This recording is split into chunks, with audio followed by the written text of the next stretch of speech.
What's up guys, back for another Honkai Star Rail video, and we're going back to a video I actually haven't done in quite a while. I used to do an update on should you buy the battle pass every single update, and it got a decent amount of views, so people obviously care to know about this, and I've done it in a while, so I figured, hell, why not do it now when we have a little bit of a leeway to post this before I post the budget teams and like all the other videos. So here we are now. So there are two different versions of the battle pass. Now for the nameless medal, it is going to cost more, and I highly recommend only ever buying it if you are interested in the icons. So for me, I normally just buy the normal battle pass, right? Because I like to save a little bit of money with my gacha games, right? However, I am a really big fan of Rappa, and I did like this Rappa icon, so I went ahead and bought it. I think buying this maybe once or twice for characters you really like icon wise is okay, but overall you shouldn't really be getting this because the rewards aren't worth it. You get 200 Cellar Jades and you get 5 fuel.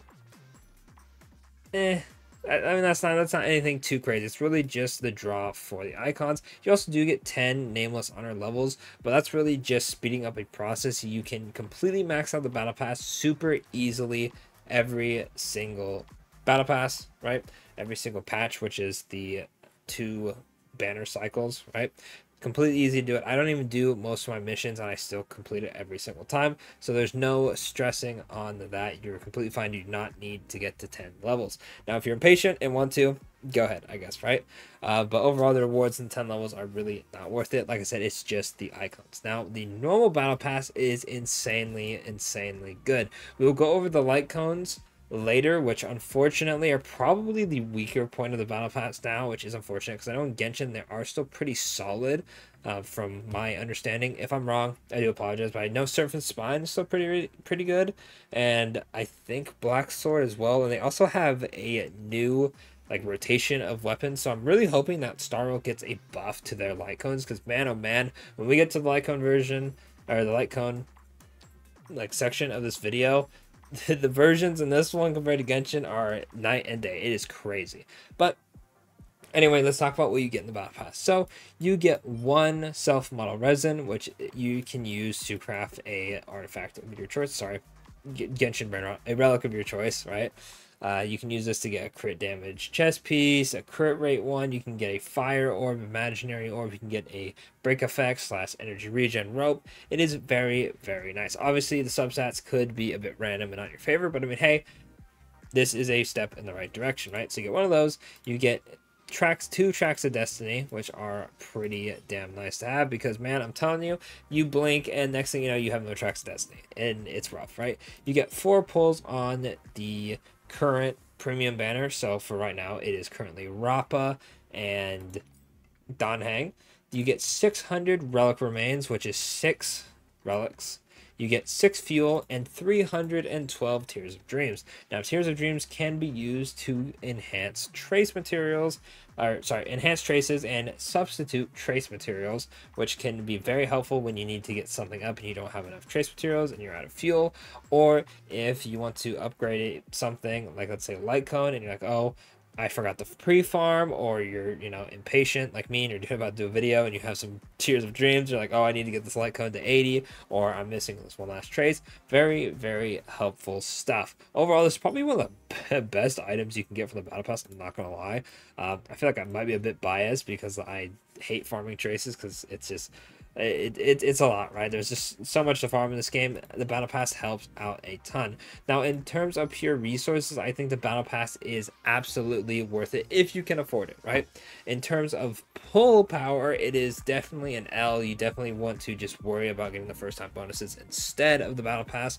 But for resources, big W. You get credits, you get XP for your characters, you get XP for your light cones, and you even occasionally get XP for your relics. Of course, the relic XP isn't anything too crazy because you don't get it like every tier like the other stuff, but I mean, hey, you get what? I think it's 30? No, you only get 20. Damn.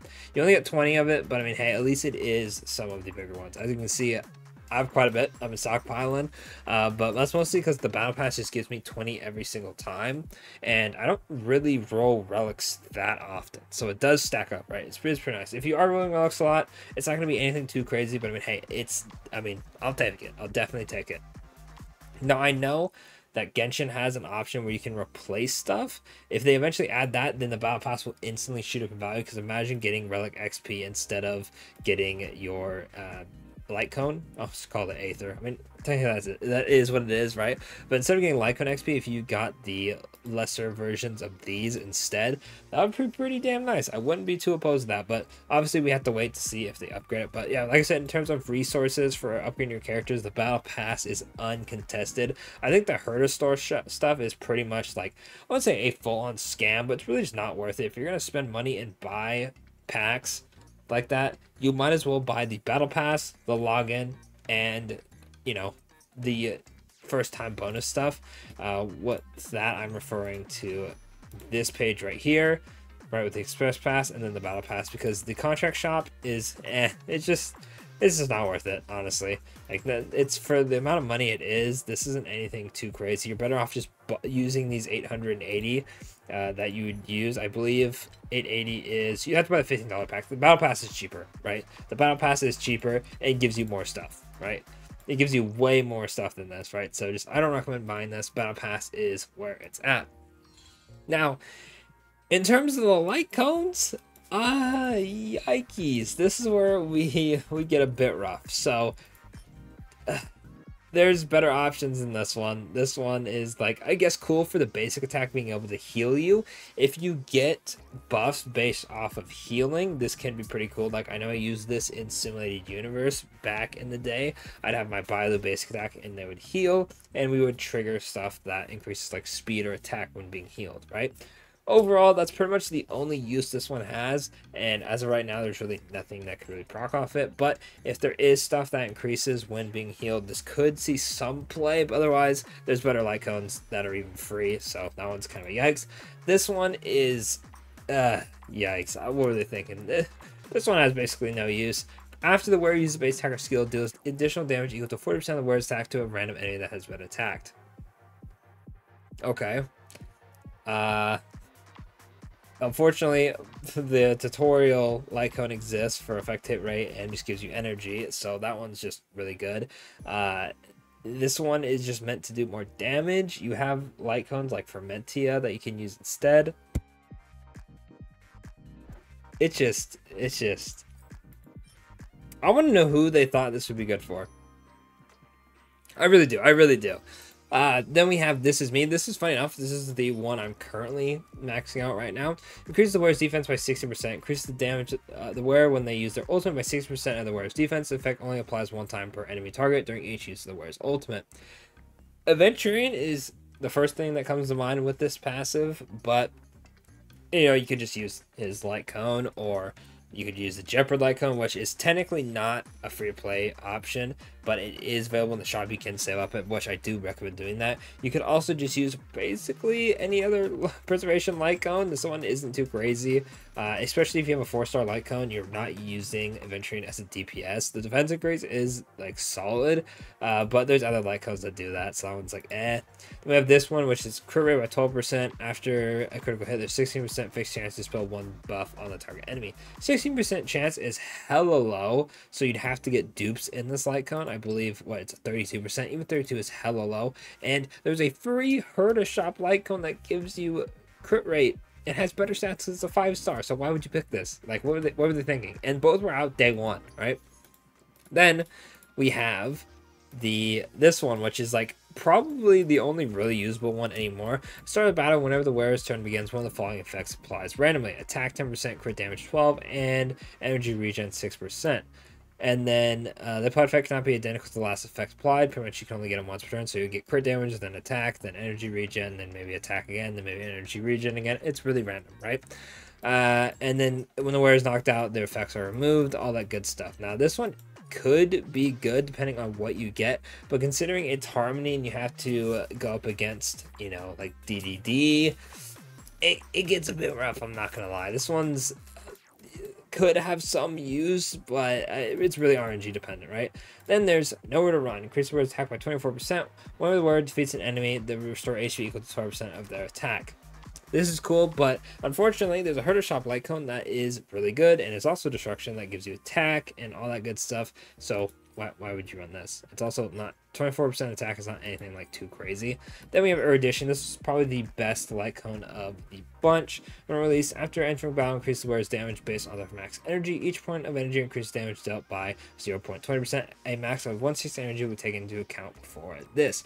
This one was used for Himiko, Jingyun, QQ in the day, and it was pretty damn good. Now we have a lot more options for Erudition, so it's like, you know, whatever. I think this one is still okay for Erudition. I don't have the full calcs compared to some of the other 4 stars, but being a decent option and being probably the best battle pass light cone is not great. Realistically, these ones are all replaced. The only ones I see having any use besides like this other one does more damage, right? Because this one's power crept. There's light cones do more damage, do more damage, do more damage, do more damage, do more damage. Is literally this one because it could give you energy regeneration rate, which I don't think there's a team-wide energy regen light cone unless I'm forgetting someone. I know there is like Bronya's and stuff for that character, and like Robin also has that.